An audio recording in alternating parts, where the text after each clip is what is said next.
താജ്മഹലിൻ്റെ 50 metre അകലത്തിലാണ് താമസം. താജ്മഹലിൽ നിന്ന് Agra ഫോർട്ടിലേക്ക് metro കയറാൻ വേണ്ടിയുള്ള നടത്തമാണ്. ഇതുപോലുള്ള ഗല്ലികളിലൂടെയാണ് നമ്മൾ നടന്നു പോവേണ്ടത്.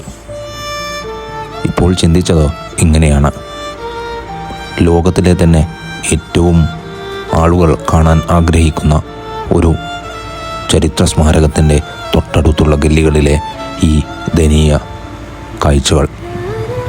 ദുർഗന്ധം വമിക്കുന്ന ഓടകളാണ്. അവിടെ നിന്നും എടുത്തുവെച്ച വേസ്റ്റ് റോട്ടിൽ കുന്നുകൂട്ടിയിരിക്കുന്നു. ഈ റോഡിന് 2 ഭാഗങ്ങളിലായി നമ്മൾ കാണുന്നത് വീടുകളാണ്. ആ വീടുകളിൽ നിന്ന് ഇറങ്ങി വരുമ്പോൾ തന്നെ ഈ ഓടകളിലെ ദുർഗന്ധം അവർക്ക് ശീലമായി കാണണം. അവർ മൂക്ക് പൊത്തുന്നതേ കണ്ടില്ല. നമുക്ക് ഇതിലൂടെ നടക്കാൻ കുറച്ച് പ്രയാസമായിരിക്കും.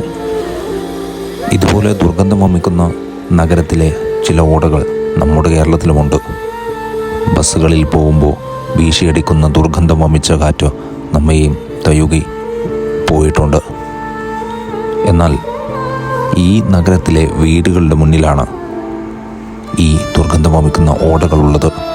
ഈ വീടുകളിൽ നിന്നുള്ള മലിനജലം ഒഴുക്കിക്കളയുന്നത് ഇവിടേക്കാണ് എന്നോർക്കുക.